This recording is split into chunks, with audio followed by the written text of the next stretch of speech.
Tail bone का pen या फिर जो कमर होती है उसका जो सबसे नीचे वाला पॉइंट होता है दोस्तों, उसके पेन का इलाज कैसे करें, वो पेन क्यों उठता है, क्या क्या तकलीफें होती है और उसका सबसे बेस्ट इलाज क्या होता है। तो दोस्तों जनरली जो टेल बोन का पेन होता है वो आपको बहुत परेशान करता है। अगर वो चालू हो गया वो कभी इंजरी के दौरान भी हो सकता है, कई बार अपने आप हो जाता है। इसको हम बोलते हैं कॉक्सीडाइनिया। इस पेन में दोस्तों जब आप बैठते हैं तो आपको जो कमर है उसका जो सबसे नीचे वाला हिस्सा है, जो टेल बोन है, वहां पे बैठने पे पेन होता है दोस्त। बैठ नहीं पाता है इंसान ढंग से, पर जब आप चलने लगते हैं तो पेन खत्म हो जाता है क्योंकि आपका प्रेशर हट गया उस टेल बोन से।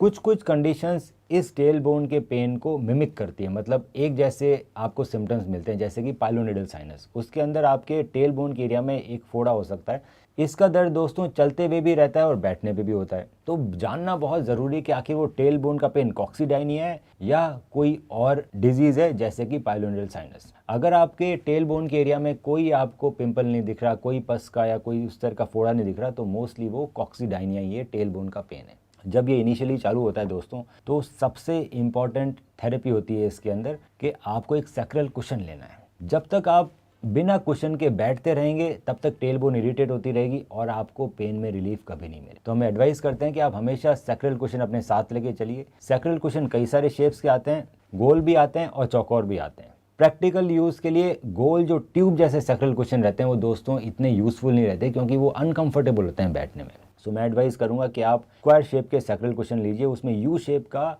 कट रहता है। सो जो आपके हिप्स होते हैं, जब आप सैक्रल कुशन में बैठते हैं तो आपके हिप्स सैक्रल कुशन पे रहते हैं और जो टेल बोन है वो हवा में हैंग करती है, जिसपे प्रेशर नहीं पड़ता और धीरे धीरे हमारा टेल बोन का पेन ठीक होने लगता है। पर इंपॉर्टेंट बात यह है कि आपको लगातार उसी पे बैठना है दोस्तों, आपको बाकी कभी भी नॉर्मल सीट पे नहीं बैठना है। जैसे ही आप बैठेंगे टेल बोन वापस इरिटेट होगी और पेन वापस आ जाएगा। तो बहुत सारे लोग ऑफिस में एक सैक्रल कुशन रखते हैं, एक कार में रखते हैं और एक घर में रखते हैं, ताकि जब भी वो बैठें तो सैक्रल कुशन के ऊपर ही बैठें। स्क्वायर सैक्रल कुशन ले सकते हैं आप, जिसमें आजकल सिलिकॉन भी आता है जो बहुत कंफर्टेबल रहता है। तो सिलिकॉन के स्क्वायर सैक्रल कुशन से अगर आप लगातार बैठ रहे हैं तो आपके टेल बोन का पेन धीरे धीरे धीरे धीरे खत्म हो जाएगा। दूसरा इसमें थेरेपी होती है सिट्स बाथ। इसमें गर्म पानी का टब में आप सिकाई कर सकते हैं टेल बोन एरिया की, जिससे कि जल्दी रिलीफ आता है। तीसरी कुछ लोअर बैक एक्सरसाइज होते हैं स्पेसिफिकली टेल बोन के लिए। आप अपने डॉक्टर से मिलकर उसकी सलाह ले सकते हैं किस तरह की एक्सरसाइजेज करनी है। जनरली ये एक्सरसाइजेज लोअर बैक स्ट्रेंथनिंग और पेल्विक फ्लोर स्ट्रेंथनिंग या कीगल्स एक्सरसाइजेज होती है। तो ये 3-4 कंजर्वेटिव मेथड अगर आप अपना रहे हैं, रेगुलर एक्सरसाइजेज, सैक्रल कुशन और सिट्स बाथ,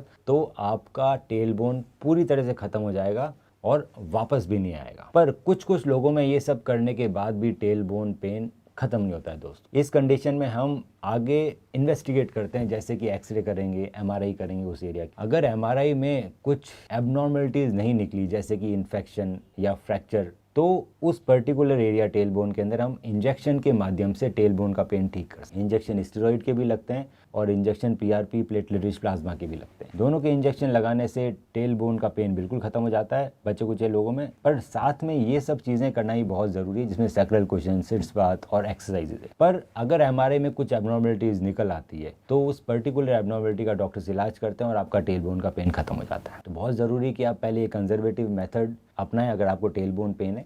उसके बाद भी अगर ठीक नहीं हो रहा तो आप अपने डॉक्टर से कांटेक्ट कर सकते हैं और वो एमआरआई, एक्सरे और इस तरह की अलग अलग इन्वेस्टिगेशन करा के पता लगाएंगे कि आखिर आपका टेल बोन का पेन क्यों नहीं जा रहा है और उसके हिसाब से फिर इलाज होगा। आखिरी में इसकी सर्जरी भी होती है दोस्तों, पर सर्जरी के इंडिकेशन बहुत ही रेयर है। मतलब बहुत सारे पेशेंट सिर्फ कंजर्वेटिव मेथड से बिल्कुल ठीक हो जाते हैं। सर्जरी के लिए बहुत कम लोगों को जाना पड़ता है, जिसके अंदर टेल बोन का एक्सीजन किया जाता है अगर वो बहुत ज़्यादा इरिटेटेड हो। बहुत सारे कंजर्वेटिव मेथड के बाद भी ठीक नहीं हो रही है, इंजेक्शन के बाद भी ठीक नहीं हो रही है, तो टेल बोन को निकाला जा सकता है सर्जिकली और आपका दर्द खत्म हो जाता है। तो दोस्तों अगर आपको इस तरह का कोई भी पेन है तो हताश ना होइए, ये इलाज करने के बाद आपका टेल बोन का पेन बिल्कुल ठीक हो जाएगा और आप एक कंफर्टेबल जिंदगी लीड